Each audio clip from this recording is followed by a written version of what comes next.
Gente, te lo habíamos anunciado hace un ratito nada más, el momento de transitar la semana allí con el amigo Mariano Pablón. Mariano, querido, ¿Qué tal? ¿Cómo estamos? Todo muy bien. Bueno, me Todo alegro, me tranquilo. alegro. La verdad Arrancando que la primavera. descansando un lindo fin de La semana. verdad que sí.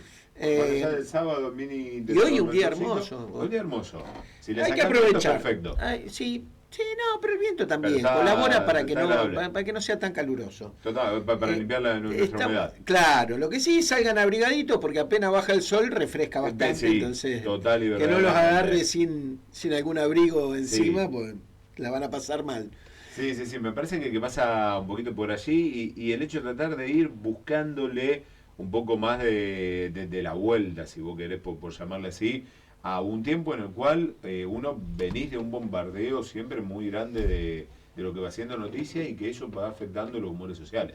Sí, sin duda, sin duda. Hay un modo de tratamiento de la noticia que es irritante. Sí. Yo que hace ya bastante que no veo no veo la noticia, por lo menos en los programas de televisión. Sí. Por ahí leo, sí, noticias, digamos, tampoco se puede estar totalmente No, desinformado. no, obvio. Uno también elige los portales y las páginas web en las que se informa. Sí. Pero hay un tratamiento de la noticia que suele ser muy irritante. Ujú. Incluso, no digo solamente desde los lugares de la hegemonía del poder, Sí. en la cual te enrostran o te mandan a comprar cuajo para hacerte un guiso de cuajo porque está de moda, cuando en realidad todos sabemos que la carne está carísima, entonces... Claro.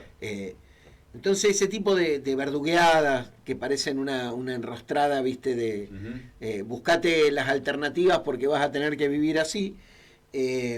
También los medios que se dicen propios, que se dicen de la oposición o que son más cercanos a otro tipo de punto de vista, al peronismo o a los sectores más populares, a la izquierda, qué sé yo, al progresismo, buscale el modo que quieras, a la ideología woke. Totalmente. Ahora que está muy de moda. Claro. También.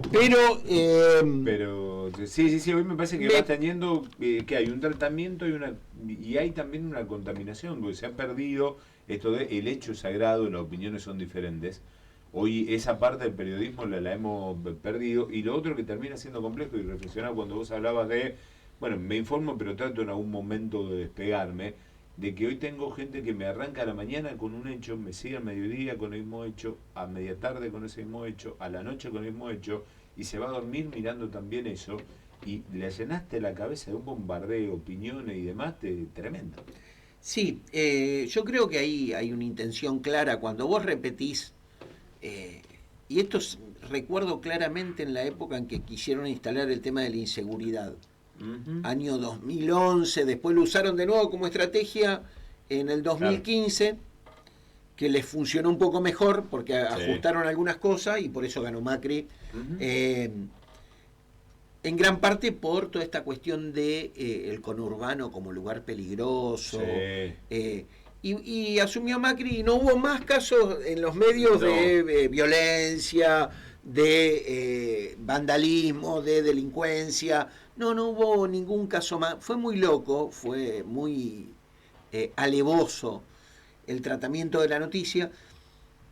Y hay que tener cierto cuidado cuando uno se informa con este tipo de medios, primero porque tienden a la repetición. Entonces un hecho Ujú. que sucede una vez, vos lo ves 5 o 6 veces en el día y decís, uy, pasaron 5 veces, Totalmente. 6 veces hechos parecidos. Claro. Entonces uno tiende a creer que estas cosas suceden más recurrentemente de lo que suceden en Sí. realidad.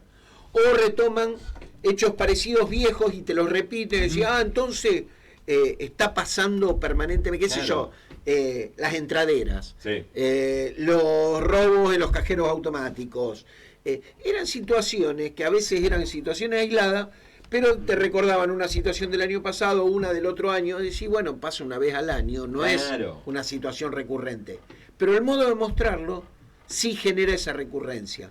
Y después lo otro es no tener que demostrar ni a través de las fuentes, ni a través de testigos, Sí. que un hecho es real. Por el solo hecho de que lo diga un periodista, Ya está. entre comillas, reconocido, ya es una verdad en sí misma.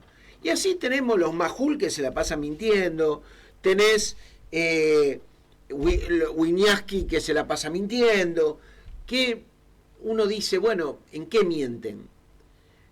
Mienten en que hay una línea editorial que los marca, que es la que marca Clarín y La Nación, de dos maneras diferentes, porque también los periodistas se posicionan en una o en otra. Clarín es más estruendoso en los titulares y después en la información no te brinda demasiada información.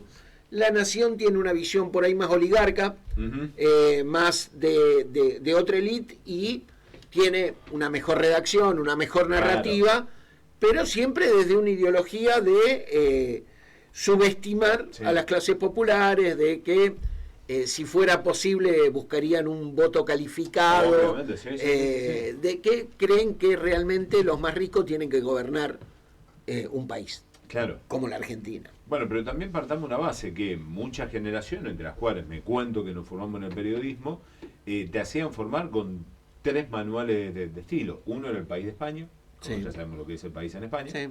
El otro era La Nación, otro era el manual de estilo de Klein.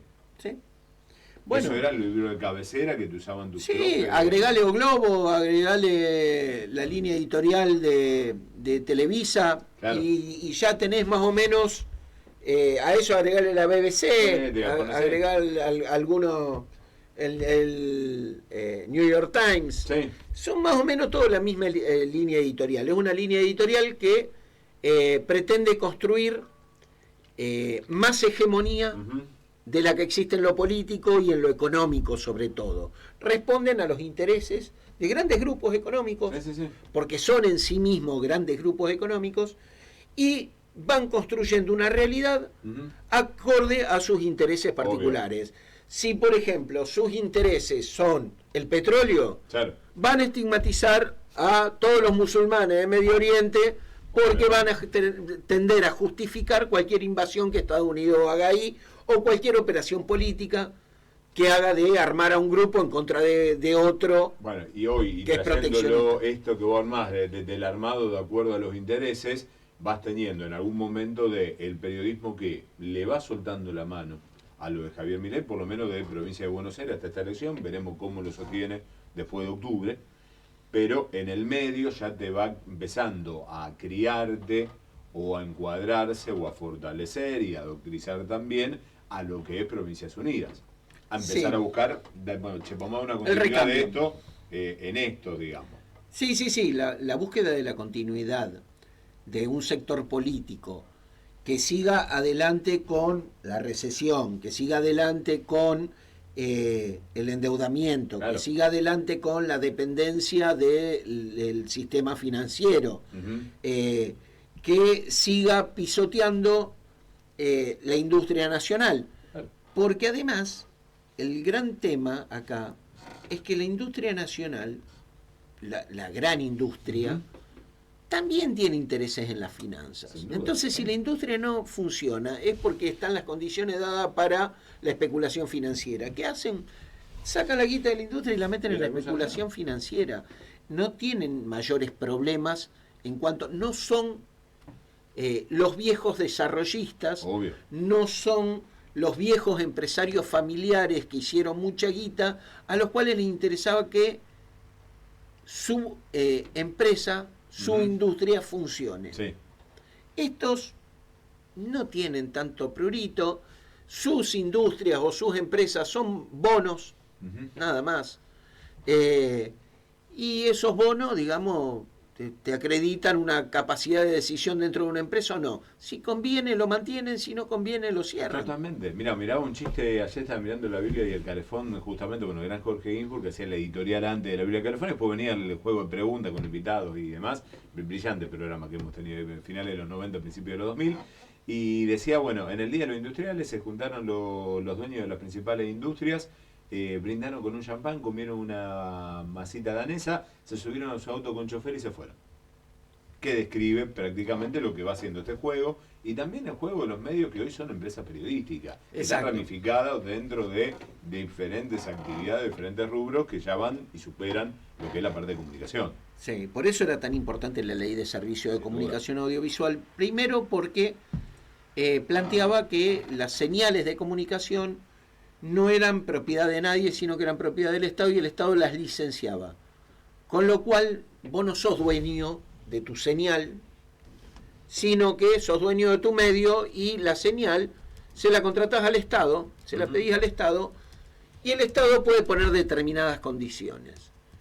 ¿Cuáles son esas condiciones? Porque el primer grito que pegan en el cielo es la libertad de prensa. Claro. Que todos creemos que se debe garantizar la libertad de prensa, pero la libertad de prensa no es la libertad de empresa. No es que una empresa tiene derecho a decir lo que quiera cuando quiera. La libertad de prensa es que todos los sectores puedan estar representados, que exista pluralidad de voces, que toda la sociedad de algún modo vea su estilo de vida, su forma de ser reflejada en alguno de los medios. Entonces ahí sí estamos representando a través de los medios la sociedad en la que vivimos. Sí. Y nos permite tener una reflexión acerca de nosotros mismos. Claro. Cuando vos en los medios lo único que mostrás es la riqueza para vanagloriarla y la pobreza para estigmatizarla, Claro. vos lo que estás haciendo es generando una sociedad polarizada en la cual todo aquel que es pobre se va a sentir inferior, Totalmente. va a sentir que no va a tener posibilidades en la vida, lo cual genera una violencia desmedida, Sí. una violencia terrible y un resentimiento que no es sano para nadie. No. Nosotros necesitamos una sociedad que integre, no que expulse. Claro. Y a los únicos que favorece la exclusión es al mercado. Sin dudas. Es al mercado, porque el mercado, a través de la posibilidad de consumir, lo que hace es establecer individuos categoría A, categoría B, categoría C. Sí. Segmenta. Totalmente. Y después, o sea, que me quedaba con esto de lo del mercado. Bueno, había uno de los editorialistas de los 90, que siempre lo llaman el Canoso, no me sabe el nombre, el señor ha entrado en años. Sí, me agarró me he olvidado el nombre. ¿Editorialista de? De la época de los 90, que estuvo más ligado a los 90. ¿De qué medio? No, se movía en forma abierta por varios lugares, siempre lo llama como referencia, al día de hoy también. Que él decía, bueno, lo del mercado, y siempre lo iban preguntando el mercado, y el mercado es un grupo de señores que a las 10 de la mañana se juntan a tomar café y hablan y deciden tu suerte para dónde va a ir. Claro. Sí, yo creo que eso en gran medida, tipos que tienen capacidad de hacer variar la macroeconomía hacia un lado o hacia otro, tipos que tienen el destino de muchísima gente en sus manos y no tienen los escrúpulos suficientes como para... Por eso era tan importante el Estado en la modernidad. Totalmente. Porque el Estado era un lugar que, mal que mal, podía representar las diferentes líneas ideológicas, las diferentes facciones políticas, los diferentes sectores sociales que había en la sociedad. Sí, el turco así, gente. El turco así. Ay, no lo podía detener. Ahí presente. Y después, ¿sabes qué? Quería hablar que me impresionó mucho ayer de las imágenes desde Brasilia, Río y San Pablo, por tres de las ciudades más grandes ahí de Brasil, de ver entre 20 y pico y 100.000 personas saliendo a la calle pareciendo, amnistía, lo que intentaron hacer el golpe de Estado, no, incluido Bolsonaro, del pueblo brasileño saliendo a la calle. Sí. Me parece que algo de la injusta detención de Lula, la marcha atrás, el reconocimiento y restablecer los derechos a Lula, hoy Lula presidente, que Brasil... El intento de fraude en las elecciones también, Sí, el intento de que Brasil haga una película sobre su propia dictadura, con la que gana el último Oscar, y esta movilización, ha cambiado la movilización del pueblo brasileño. Sí, yo creo que igual siempre hay sectores que tienen más dinámica en cuanto a la movilización, y siempre son los sectores más progresistas, siempre son los sectores más populares. Y la derecha, que votó a Bolsonaro, en el caso de cuando ganó Bolsonaro, había mucho descontento respecto de muchos hechos de corrupción, entre comillas, muchos hechos de corrupción, porque lo que se visibilizaba en los medios era eso.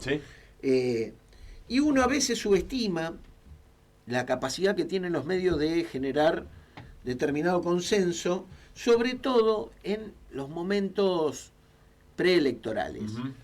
Porque tienden generalmente, y habría que hacer un estudio serio, pero es una percepción que tengo y que me parece que tiene algo de realidad, tienden a deprimir a la gente antes de las elecciones cuando el que puede ganar es un progresista, es alguien que tiene una visión más aperturista, más igualitaria respecto de la distribución de recursos en un país, en cuanto a la distribución de la riqueza, piensan más en sacarle un poco a los ricos para emparejar un poco la cosa, y cuando suceden que están por ganar, como pasó con Lula también, tratan de mostrar un estado de caos, lo hacen. Muestran casos de corrupción, muestran casos de asesinatos y cualquier tipo de violación a los derechos humanos, entonces aparecen de nuevo con el discurso del orden. Claro. Si no hay orden, no hay progreso. Entonces la gente tiende a ir a lo seguro, que es votar a la derecha por más orden. El tema es que la realidad indica que no es así, que es todo lo contrario. Ese orden está basado en la represión, muchas veces esa represión es totalmente desmedida. Esa represión también le sirve para controlar el descontento social por las políticas de ajuste que suelen llevar adelante, con lo cual tenemos frente a los gobiernos de derecha que esgrimir los argumentos de la democracia. Y cada vez más hay que institucionalizar la democracia de modo tal que sea cada vez más difícil borrarla de un plumazo. Y construir legitimidad. Yo siempre te recuerdo lo de México. Construir legitimidad en una sociedad como la mexicana en este caso. Morena entendió que era escuchando lo que la gente no quería ver más. Entonces, no querían ver casos de corrupción. ¿Cuál es la mejor manera de empezar a borrar la corrupción de un país? Primero, que no te eternices en el cargo, porque cuando pasaste 2 o 3 mandatos en el mismo cargo ya conoces todo y sabes cómo hacer la trampa. Que no haya parientes tuyos en ese mismo cargo, que también... Y la revocatoria de mandato, cosa que si hay alguien corrupto no tenga que esperar 6 años, que es lo que tarda el mandato presidencial allá, sino que a los 3 años hay una consulta popular, y en esa consulta popular podés votar, y hoy por hoy esa consulta popular es vinculante, con lo cual es un referéndum con todas las letras, y si no te vota el pueblo y no tenés el apoyo del pueblo, te tenés que ir a tu casa. Y se llama de nuevo a elecciones. Esos 3 elementos, esos 3 mecanismos que tienen los mexicanos, sirven para construir legitimidad frente a la gente. ¿Acá estamos dispuestos? No estamos dispuestos. Ni de un lado ni del otro. Sin duda. Y cuando digo de un lado y del otro, digo ni con todas las disparidades que hay, ni del lugar del poder, no evidentemente. Porque 20 y pico de años ocupando una banca. Exacto. Por más digno y por más buena labor que hayan hecho, No corresponde, no sirve, no hace bien, no aporta nada. Y me parece que está bueno el recambio cada 4 años, cada 3 años, cada 5 años, en todos los lugares donde se vote, no solamente en la política, en el sindicalismo también tiene que pasar lo mismo.